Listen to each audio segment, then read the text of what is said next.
Yeah.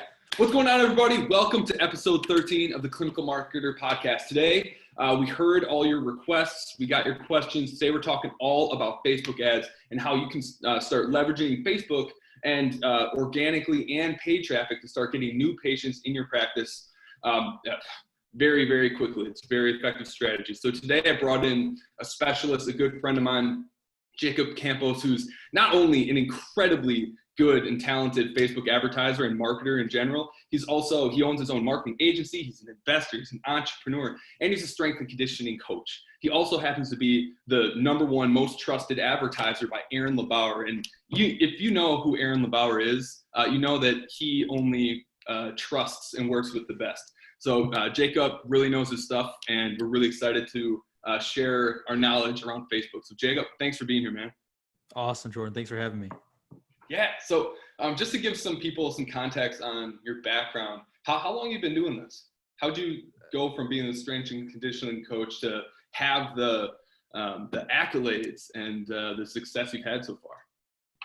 Oh man, it started I guess when I was still in strength conditioning. I was always looking at we had like Sundays off. I remember we always had like a Sunday off, and I'd look up like, what can I do to, make more money or whatever online or whatever all that is. And it came down to like, look, if I really want to have a business, I have to have a service for somebody. It's not just, I love affiliate marketing. I love, all that stuff. But if I didn't have a brand at that time, it's very difficult to do affiliate stuff. So it came into, how can I do stuff for people so they feel good enough to pay me money for it? And I just dove all in, learned as much as possible, then started testing for myself, because after I got out of strength conditioning, I was still training people, so I needed clients, and so I did it all for myself. And so that's where the B2C comes pretty naturally for me. B2B is a different story, as you know, but yeah, B2C, and then I started getting connected with some people and the health world and other Facebook groups, masterminds, and things like that, and it just started taking off.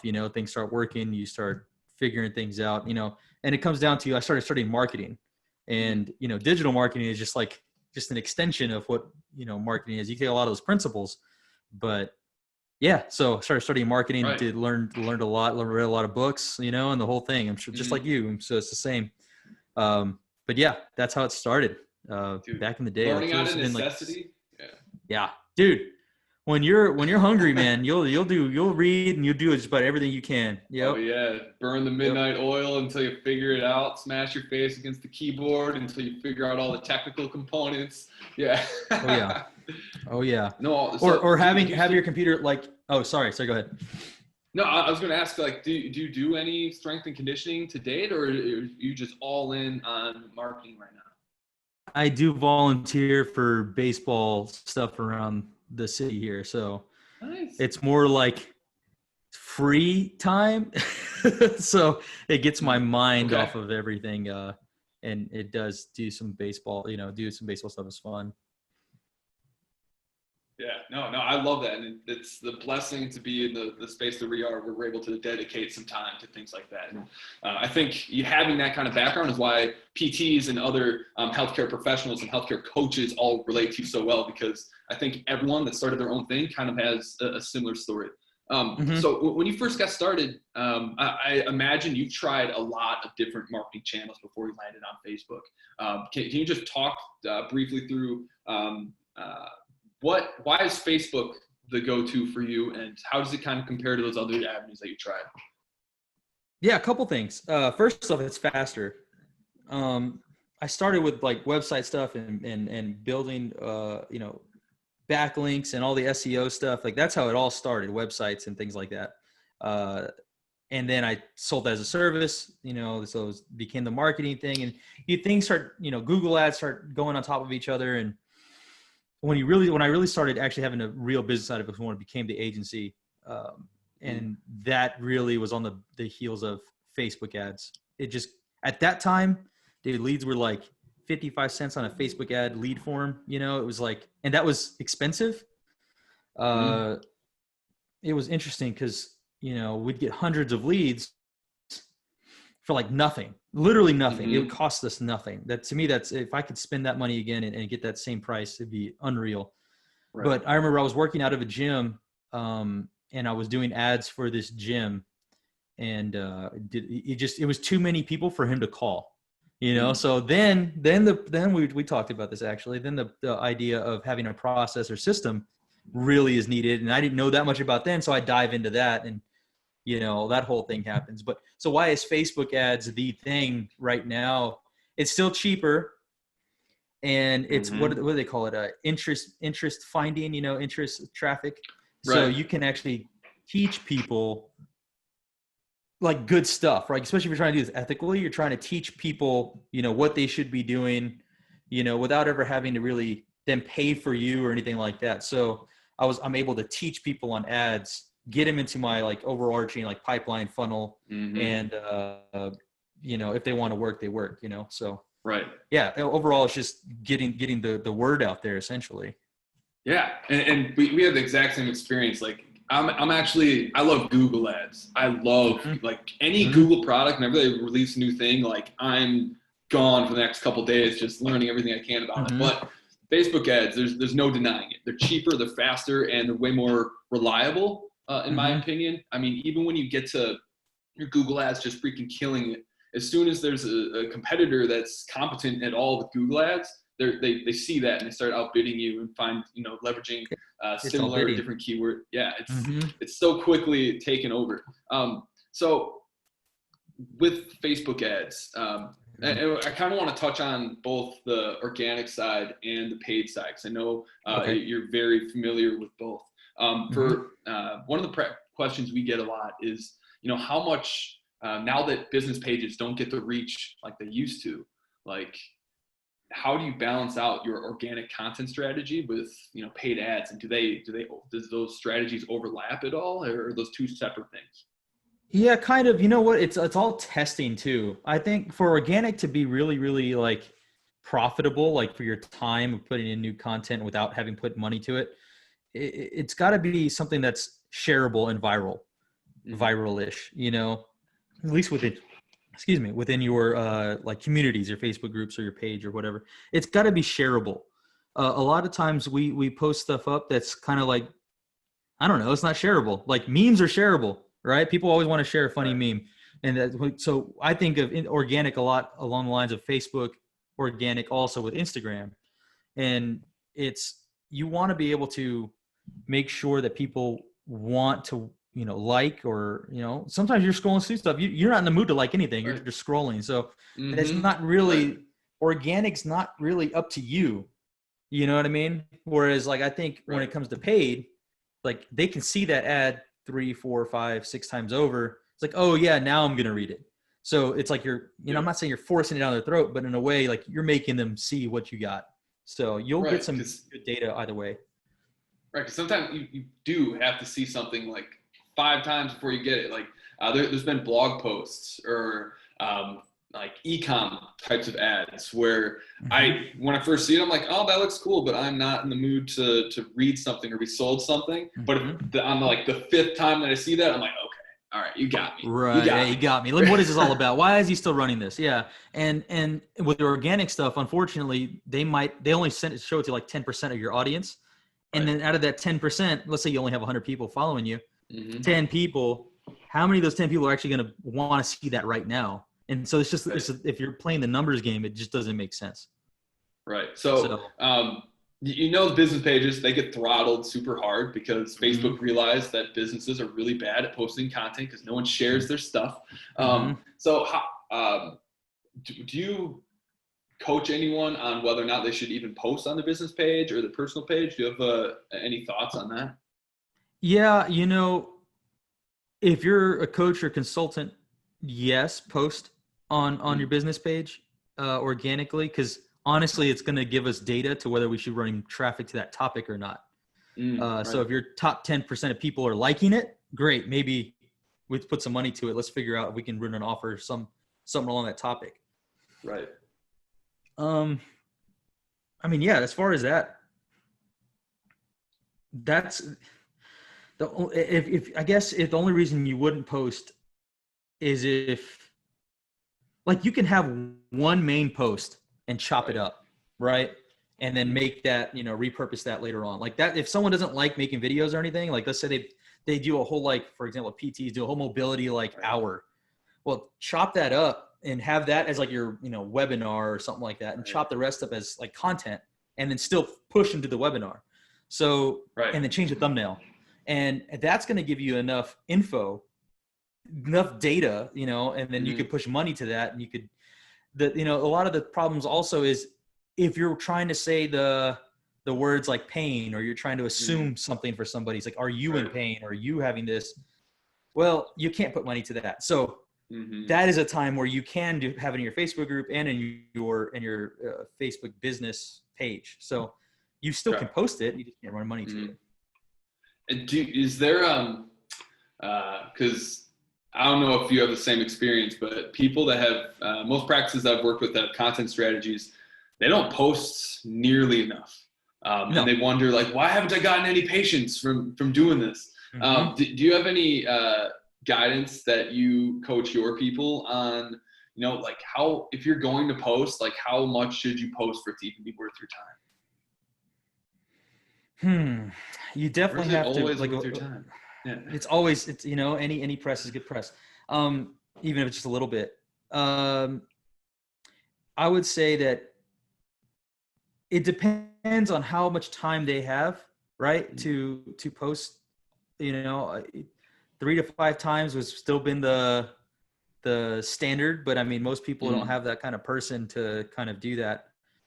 So that's when it's like, would you rather pay a person, or would you pay Facebook, for the data to get the audience? And that is interesting. It's a good conversation, because many people don't have that kind of time.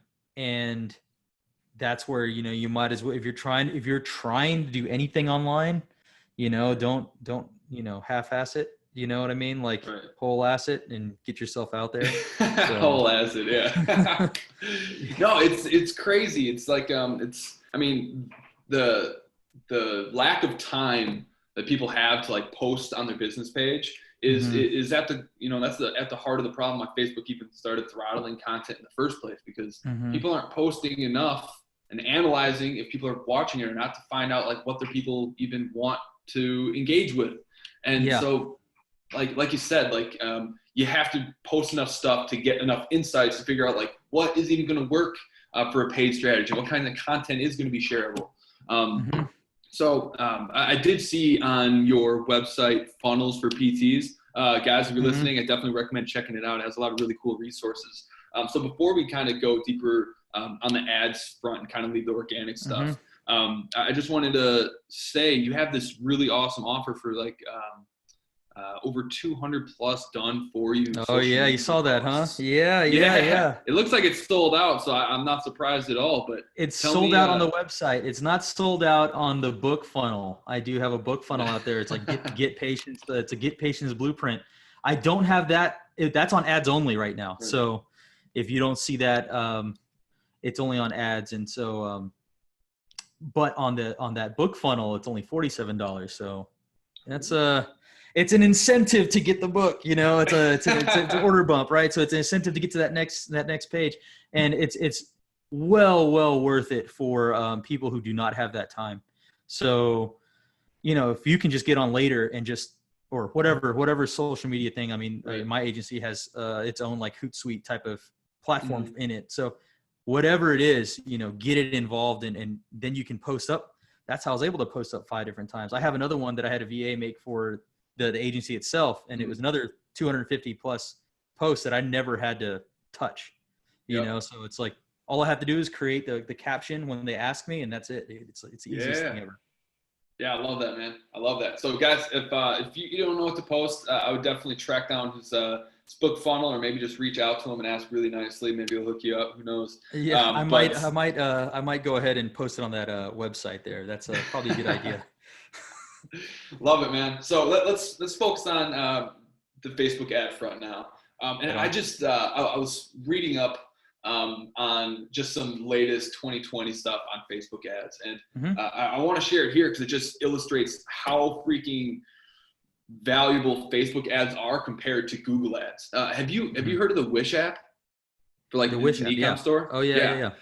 So, and it's crazy how many people haven't actually heard of it when you actually see like the scope of how much money they're pulling in. So they're pulling in $3 to $6 billion every single year in sales. So they're the only business giving Amazon a run for their money, but so many people haven't even heard of them, which is crazy.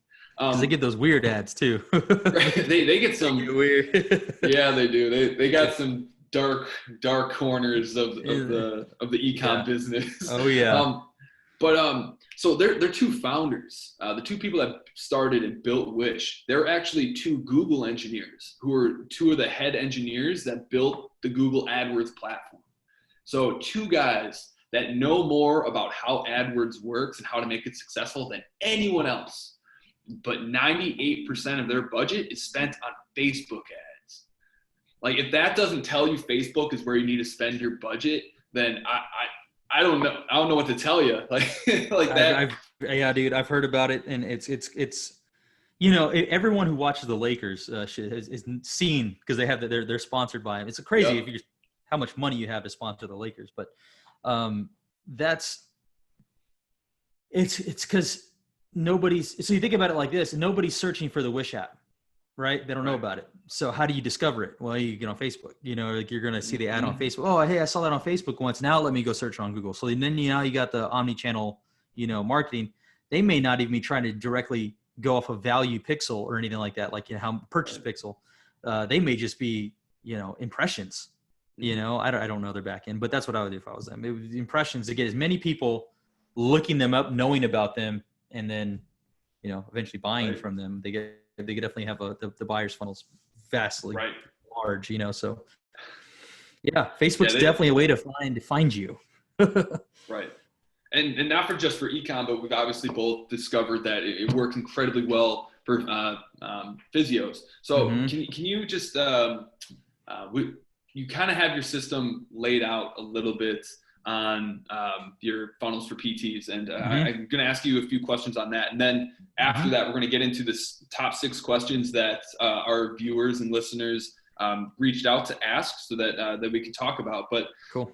What is kind of could you give us like a high level view of like what it takes for at least with your system for Facebook ads to be successful? I think of it in layers. Every video or so everything's like testing in the beginning. So I'm thinking of like a beginner right now because I've had a conversation yesterday about this, and it was, if you're just starting out, you don't know what your audience, you think you know what your audience wants, but half the time it's not what you think. And so you're constantly testing. So you got this first video. It's supposed to be like your best content ever, or at least what you feel is your best content at the moment.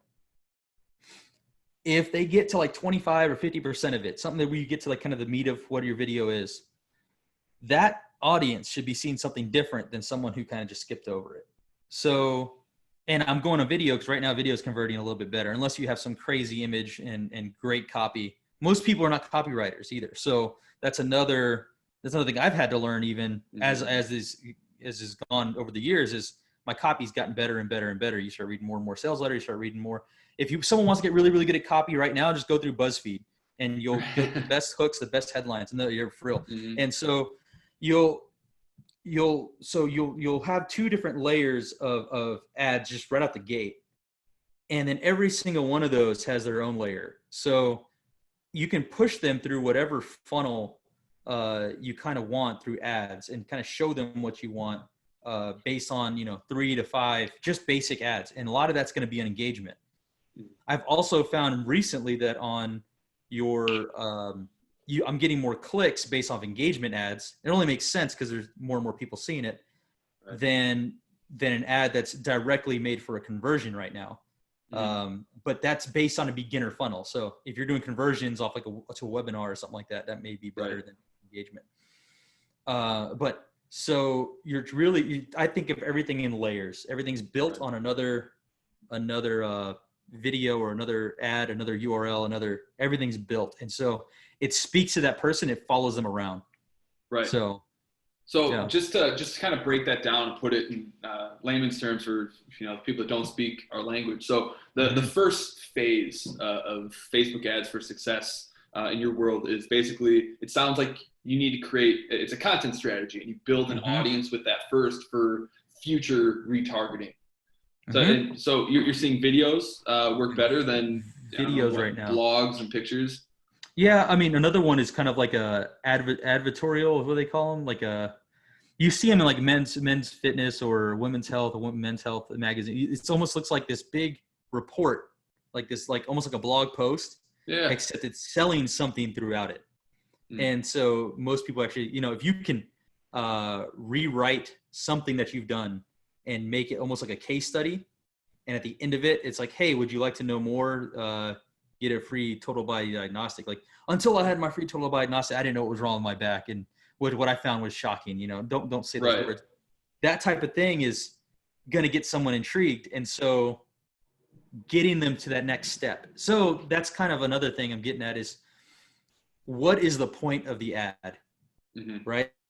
Is it to get them to click something? Is it get them to watch the video? Is it to get them to read? Is it get them to actually click through the actual funnel? Because the headline is just to get them to read. Get them to read makes them do something else. If the headline's to get them to watch the video, it's like you have to get to the point of like they do this in TikTok really well. How like they kind of cut scene, cut, and it's brilliant because it makes our brain regather attention. So like every 5-10 seconds you're cutting, you're like paying attention again. So if you're making a video, just don't sit there and be monotone and, not smile and, just like this. At least walk around the clinic, do something. That is, do something. One of the best ads they can do right now is, because of COVID, is what are you doing that's different than everybody else? And you can put that video out there to thousands of people for like less than $100, thousands and thousands. Your whole city can see who you are and why you're different. You really want to shop that around, shop it to go on Haro and just go shop that out to reporters. And it's like, this is how this PT clinic is doing something different. Like that type of thing is just, you got to think a little bit, and then you can actually, you got to think outside the box completely, and then you are able to affect your community. I love that. And that's a little bit outside of Facebook, but I mean, it's about being an opportunist. Like, that reporters right now are looking for stories. If you're doing something cool, give them something. Like, do them a solid so that they can help you. I love that. I love that a lot. So let's say for the people listening, they are just getting done with COVID. They were just operating at 30% of normal capacity. They need patients tomorrow. What's the fastest approach that you could recommend to leverage Facebook ads to get a client as soon as possible? What would be the approach you would take? Their private clinic and all that? Yep. Let's say why are they different? Right. So I would ask the question, what makes them different? And then build off of that, and then almost like prove it, because you have a video, right? And the best videos right now are the ones that are very personal, because hey, I must know this person. Yeah, very authentic. And so it's the ones that are super polished, unless they're like done by like a really, really good person. It's either good or bad. When they're too polished, it may not convert as well. But in video, like on your phone, very authentic. It's like, what are we doing different? And if you start stumbling, we'll just edit the video to where it cuts, and then, you know what I mean? Because like that's going to get your attention again. So stumbling's okay if you can go back and edit and just cut out the stumbles, because it's only going to grab attention. So if I'm saying a lot, like I haven't even tried to catch myself, but if I'm saying a lot, then that's what I'm going to cut out. But it's only going to recapture the eye. So and the ear. But prove why you're different, and then give away your best stuff. So like I would prove why you're different, and then like on the next video, if I'm going to retarget, so just have two videos going back to back, show them what they could be doing. Because if they're at like 30%, well, that kind of sucks. And what were they good at to begin with? So if they were good at helping runners with bad knees, okay, well, show them what you normally show people. Like, if someone asks you at like a family barbecue, what do I got to do to fix my knees? And you're probably going to go into a whole like hour lecture. All right, give that away. You already gave it away once. Give it away. Right. And then again, we can chop that up. But give that away, put it into a video, and show them what they need to be doing, because it's not necessarily a how-to. That's why they come to you. Like, they can't put them hands on themselves. So yeah, that's what I would do right now. And so the first video would be why they're doing something different in their community. Sorry, go ahead. Okay. No, I love that. And it kind of goes back to what you're talking about not the blog, but like the report thing, where it's share like a case story, or a case study, share a story that basically talks about, you help someone that has this back problem, same problem as them, and kind of talk about how you fix them, and then make an offer around however you got that person better. Right. So would this all be kind of two campaigns where you'd push out the video via like a video views campaign, retarget the views with an offer? Is that what you can always have the click, like the learn more button. You can always have that to whatever you want. You can not have a button, but some people, if you're getting to that point, they're going to want to know more. So what is that next step for them? Right. And so I would actually put that in the copy too, test that out, or in the little like subheader, if you need to learn more, click here, Yeah. There's a couple things you could test, because not everything's the same for everybody, especially the different audiences people have. So I like that. And this actually segues perfectly with a lot of the questions that we're getting. So when you launch this campaign, you put together this awesome video explaining like why you're the best, who you treat, how you treat them, and making some offer. So for starters, I mean, the first question we get is it makes a lot of sense, because this is probably where everyone gets stuck. It's the first thing you see in ads manager when you're creating a campaign is, what type of campaign should I be using?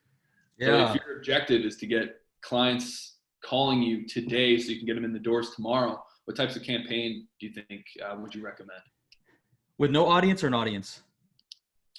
They have page engagements. They have video views and a website track and website. I would run a lead ad. If they have a little bit of an audience, I would run a lead ad. Now the thing is, when it comes to a lead ad video, like I would run a video to a lead ad. I would run, name, email, phone number, and a 3-minute video of you explaining who you are, what you do. Call now. We're going to give you one of our people are going to call you back right away. Like one of those type of things. Dude, that's the fastest way to make money. Now you think about what you have to do at that point. You become a salesman. Right. And that's where I think that scares a lot of people. Like it's the best thing to do, but it's because it's the hardest thing to do.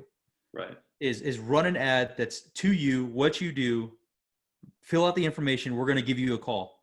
And that's scary for a lot of people, because they don't want to make a call.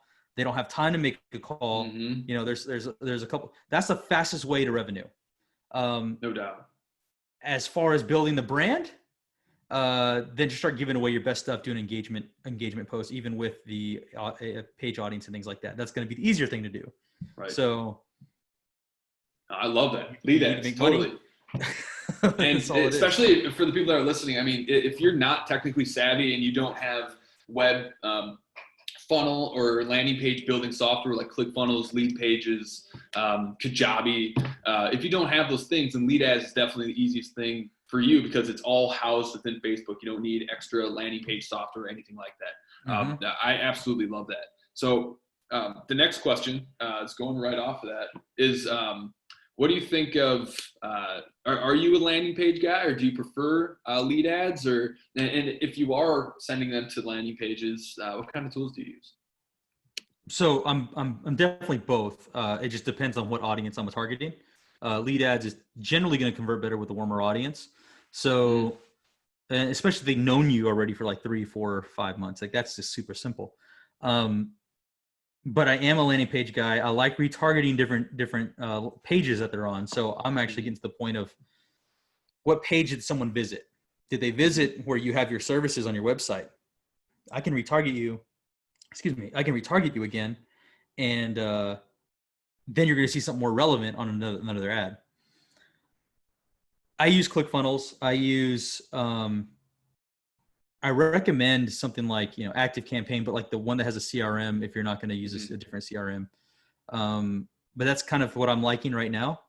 Okay. I've used HubSpot. I've used Infusionsoft. I have, we could probably go on all the tools that I've tried to break already. So Yeah, that's what I'm using right now. And I'm right now I'm testing phone numbers. Mm, I'm trying to see if I can collect phone numbers on just about everything. mm-hmm. Um, Either I could get some texting software or I can just straight up call them. Like that's another thing with PTs is the calling them is the hard part. Mm-hmm. It's like, I don't want to bother them. It's like, well, they're the one that opted into you. They Right. want to be bothered. So not bothered, but they want to be informed in a way and tell them when you have a special Right. offer going on or whatever. So you think of it from that perspective, it's a lot easier. Right, and it's crazy because everyone wants like the $1 million, 7-figure practice, or even just like a 6-figure, but Mm-hmm. they're unwilling to get on the phones with the people that are asking for their I'll help, tell you which right is now. I'll crazy. tell you right now, insurance is going to go collect their money. My, Uh-huh. my credit card company, if I'm a day late, hey, what happened? You didn't pay. Like, well, Mm-hmm. I didn't pay. You're right. I don't know what the day is. So I usually have that on auto payment. But they're going to go collect. So Mm-hmm. you paid for a lead, you paid for all that. You got to go collect. And not collect as in, oh, I'm going to take their money, but collect like, hey, I need to help this person because they're the ones that reached out to me first. So it's Right. just changing perspective. Right, absolutely, and so if so, you haven't really, you're kind of on both sides of the fence when it Mhm. comes to where to send traffic, whether it's your website, whether it's a landing page. Actually, I didn't ask that. Do you Mhm. ever run paid ads to an actual website? No, I retarget from the website. So if they Yes. went there from Google or they went there from some SEO that they've done, perfect. But I'm going to retarget. I'm going to have that exact URL and retarget them back up on Facebook. Right. Yeah. No. When people tell me like um, they want like paid traffic to their website, I'm always like, unless it's Google ads I can like I'm okay with because then you can Mhm. give them like some analytics on how to improve your website and stuff. But Yeah. there's just too many variables. There's too many buttons. There's too many buttons, Right, man. There's too many buttons right. on a website. Most people want them. It's like, I have something for everybody. You're not targeting everybody. So Mm-hmm. all the other stuff is just noise. And that's the last thing we need. You know, you think about if you were to, I mean, why are there so many choices for just about everything? Why is it so hard to pick a movie on Netflix to watch? Right. Like you end up just watching The Office That's a over good again. analogy. So it's the same thing about your website. You have too much stuff on there. You have 3 ebooks. I've seen this. You have 3 ebooks. Oh God. Like now what? Right. 3 buttons for me to click on is. I just need one focus. If I Mm-hmm. have back pain, give me, and I'm not going to go looking for it. I'll tell you that right now. Most people are just going to click away. You wonder why your bounce rate is high on your website if you go to Google Analytics. It's because you have too much crap on there. Right. So I like website funnels. It looks like the Mm-hmm. website. It feels like your website, but there's only one option. Right. People like Orange Theory do that. Mm-hmm. So especially from Google Ads, they do that definitely from. It looks just like their website, but it's like one button. Come for Nice. a free voucher or whatever it is. Come in for a free voucher. So, yeah, man. Yeah, I'm There's. hoping to see more of that happening within PT. I think that's going to start catching on because people are having like really expensive websites built, and then they hire a paid advertising agency, and then they tell them that we're only going to drive traffic to these landing pages so they convert better. It's like, why Mhm. have the really big website sometimes? You need to have it for like people who are just like browsing, looking for stuff, but the end of the day, like paid traffic needs to go to a very tailored page for sure. I'm totally Well, with you on that. think about it. If you have a website that costs you 3,000 or 5,000, people. I mean, I've seen people pay 10,000. Mm-hmm. It's where could have that money gone? I'm a A lot debt of person leads. too, so like I'm not gonna pay anything off right away. Like it's just not my. I want so I have to pay off $1,000, but I can pay it off in $200 increments. Mm-hmm. I'm gonna use that $800 to try to make that $200. So Yeah.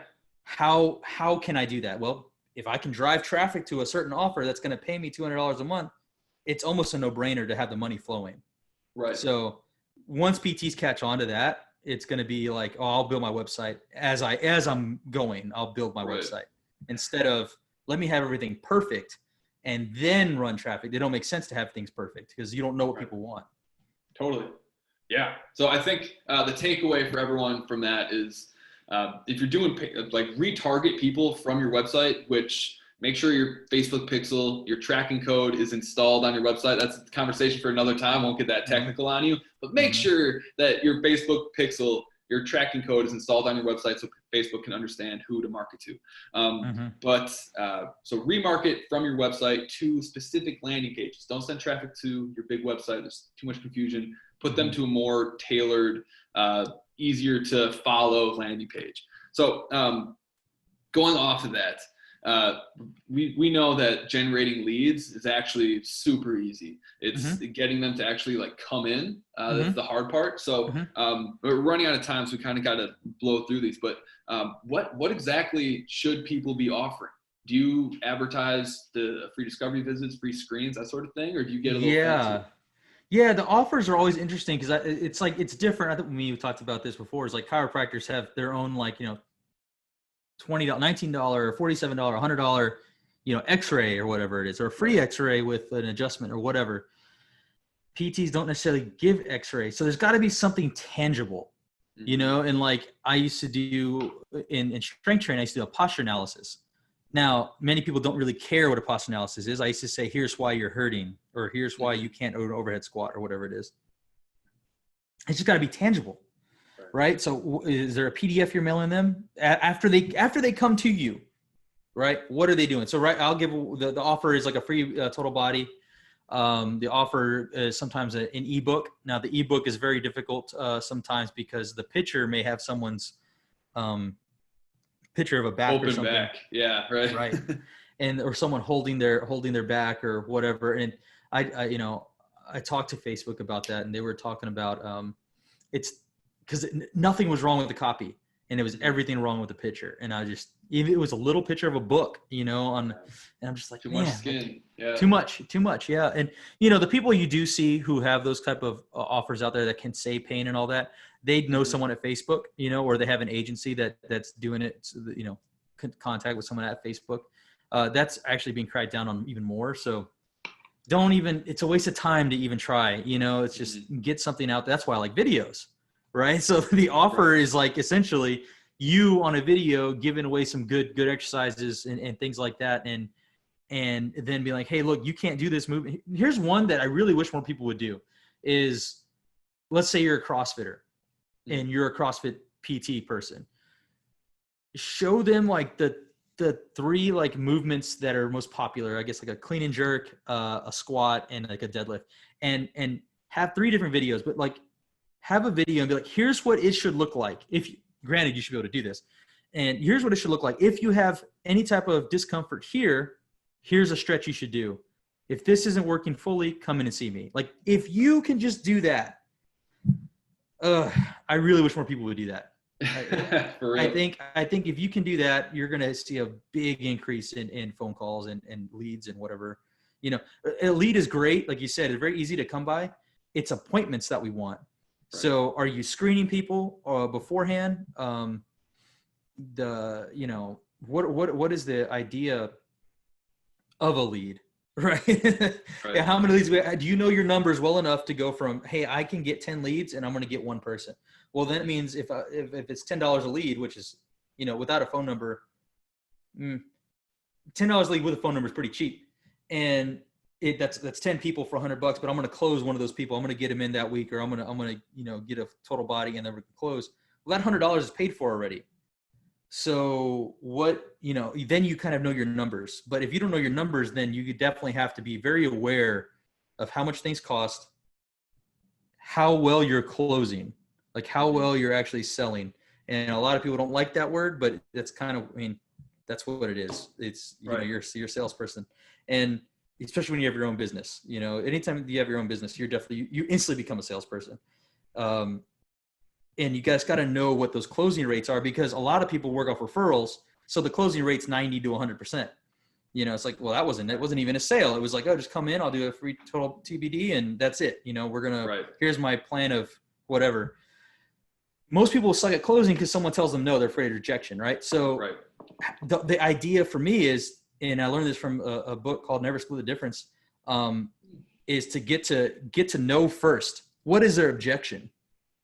And when you find out their objection, that's when the sale actually starts. It's not when it ends. the sale actually starts when you're actually told like, oh, that's too much money, or I can't believe you don't take insurance, or great. That's when the sale starts. That's when you can actually show them what you can do better than. That's why they're not somewhere else. They're with you. Right. So. Right. Anyway. No, and that's genius. We can do a whole episode just on that, man. I love that.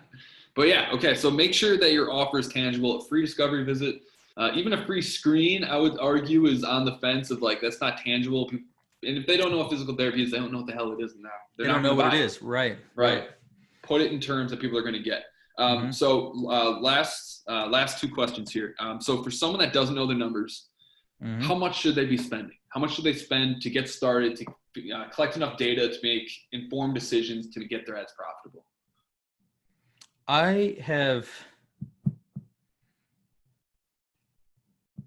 You can go as low as like, $5-10 for the month. If you know you're going to spend that $300 though, I would spend that in that first week, because then you can make a sale and then you have money to spend for the rest of the month. So that's just every lead is worth something. So if you don't make a sale that week, that first time, make sure you're following up. That's a big part of it. That's why retargeting ads are a big deal. But as far as like a cold audience, you figure out that budget. So let's say it's 300, 60% of that is what I've been testing right now. 60% of that is for cold audiences, audience building. Right. Warm audience, then it's a hot audience. So you could do like a 60-30-10 retargeting.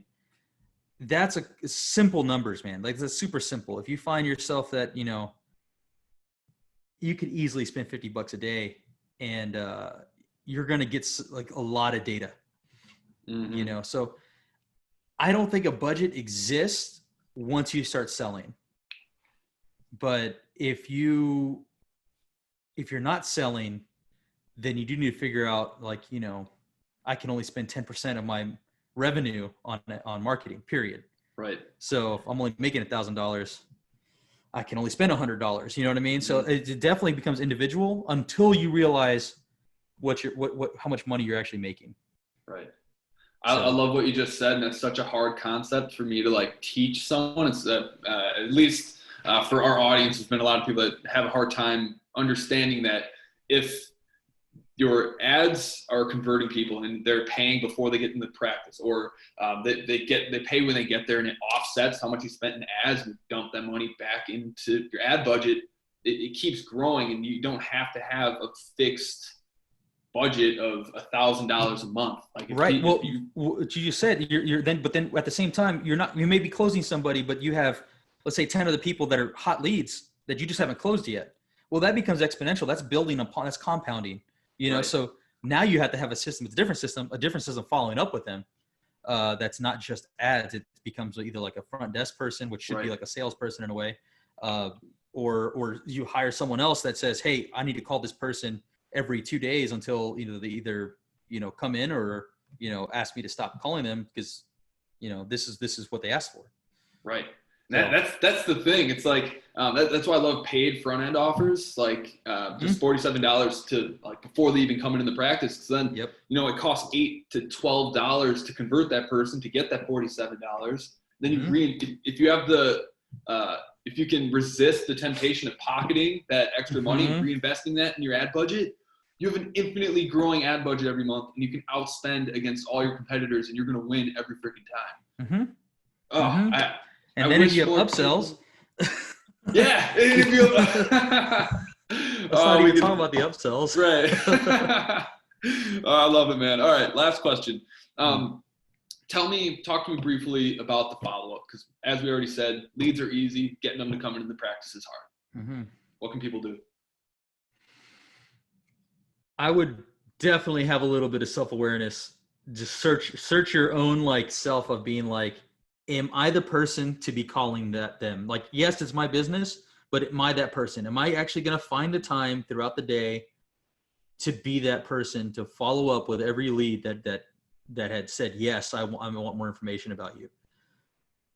It is, on top of the email marketing they should be doing, on top of the other ads they should be thinking about and running, on top of, if they're trying to do it themselves, it becomes it becomes just another thing that's just like a burden, right? And that's the last thing you want. You only want to really be doing what you want to be doing is, if you want to treat people, you should just be treating people. So, and if you don't want to treat people, that's when you start hiring a different PT, right? Or you start hiring someone else. So that's another conversation. But having that type of awareness, is that the job for you? Now, how to do it is interesting. You could always hire somebody, you know, and have someone on call throughout the day and be like, hey, look, someone got through a Google ad. They're calling that number. That person is like an intake person. And then they send them over to your schedule, where like they should have a copy of your schedule, like a Calendly or whatever, and schedule like a consult with them and say, hey, this is the information, come in on Thursday at 3 p.m. This is when we do our consults. You could get your front desk person to do it if you have a front desk person. But it's funny because the front desk person should be a salesperson. It's not. The idea is, well, what did you train them on? To file papers? Like anyone can file papers. Right. Anyone can set an appointment. That's not hard. Yes, they're not a secretary. You need to have them. There should be an income generating part of your business. Right. And that means that if someone calls, they need to be asking the right questions about that person, not about because what is the point of a front desk person if they're not selling you? You know, right. They should be selling you, and they should be selling it to that person. And how you sell to that person is asking a bunch of questions about themselves. Mm-hmm. So that's another training for them that they need to kind of go through and be like, hey, look, like you need, that to me, it's just a salesperson. That when you say right. front desk, my front desk, my remote, because everything I do is remote. My remote front desk person is literally a sales guy. Like that's all he does. You know, they're going to call in for me. Great. You know, but they're going to go through him first. Right. Qualified. Yeah. Right. Totally. And yeah. I think, I mean, do you remember what that sales movie is? It's kind of like a classic where it says he was making fun of one of the sales guys. He's saying, you can only sell when it's off of a referral, which makes you an order taker, not a salesperson. And that's like historically what front desk people are in PT. Do you know, I'm trying to remember the name of the you know, it's not Glenn Gary, is it? And I can't even remember the name of the like famous actor who does it, but I'm totally drawing. But that's totally it. Yeah, I mean, yeah, you're an order taker at that point. Yeah. Historically, they're hired off of like taking physician referrals, which was necessary. Like you just take down the referral, take down their stuff, and that's it. But people definitely got to start hiring people that have some serious sales skills. It's a business, right? It becomes a business. It's a profitable business. Unless you're a charity, you're a profitable business. You need to have revenue to pay your bills, to pay your employees, to pay yourself and your family, and go on vacation. You need to have a profitable business.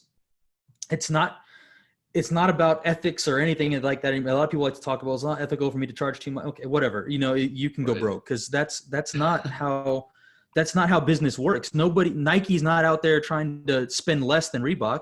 You know, because we have a better product. No, they don't care. You know, it's all about. And it's funny because I sounded aggressive on it, because that kind of bugs me of that fact that, let's say this, like if someone here in this little town, like there's one PT, and if all of a sudden there was another PT opened up across town, it's not a very big town, a very small town. So there's one PT here, and let's say across town, another PT opens up. Let's say they're not even PTs. Let's just say it's some trainer that talks about healing pain, right? Now, a lot of PTs will be like, well, that's unethical. He shouldn't be able to do that. Mm-hmm. Nevertheless, he does it, right? Right. You can't stop him. So let's say you try to put lawsuits on him. It doesn't matter, right? Because in the beginning, if he's outspending you on ads and he's outspending you on marketing, he's outspending you, getting more attention, it doesn't matter if you're a PT. Right. You know what I mean? Because he's the one solving the problem. Mm-hmm. So I want people to think about now. Let's think about PTs competing. The one who's going to outspend the other is the one who's going to win. Like, is the one who's going to be taking the vacations, and the one to have less stress than the other person, all the other freedoms that other person's going to not have. And so it becomes, you know, that there is an abundance of people. There's a ton of people out there and all that. And there's some people are going to vibe with you. Some people are not. I completely get it. But as far as a business, you know, there is a competition. There is, you know, Sprint just got bought out by T-Mobile, right? Did they really? Well, I always heard that because I had Sprint and now I have T-Mobile. And so they were always – for the past 3 years, they've been talking about buying each other out or something like that. And T-Mobile just bought out Sprint.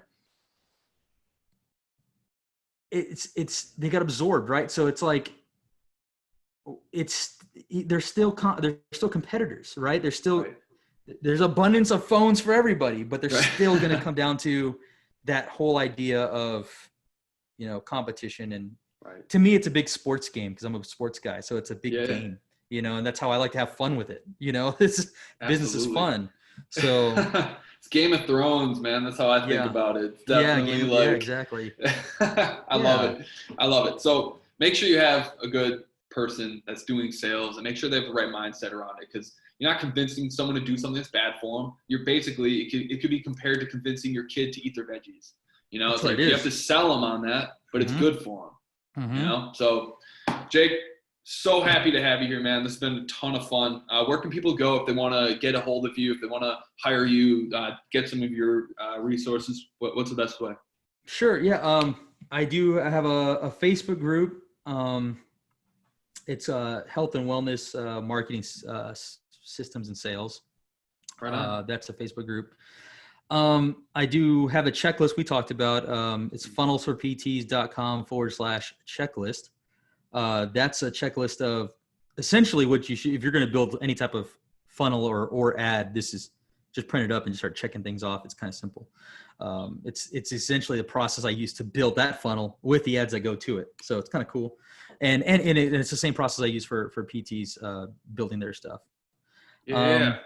Oh yeah, there it is. This is what it looks like. Go check it out, guys. I'll throw the link somewhere around this video if you're watching it on YouTube or Facebook. But definitely go check it out. It's a good resource. Yep. So or you can just DM me. I'm pretty free out there. I may not get back to you right away and all that, but I will eventually. Just open the floodgates, man. Yeah, I know. Maybe. Yeah, it's fine. It's fine. Cool. Well, awesome. Thanks for being here, guys. We'll see you on the next episode. Thanks for listening to the Clinical Marketer Podcast. Thanks, Jordan.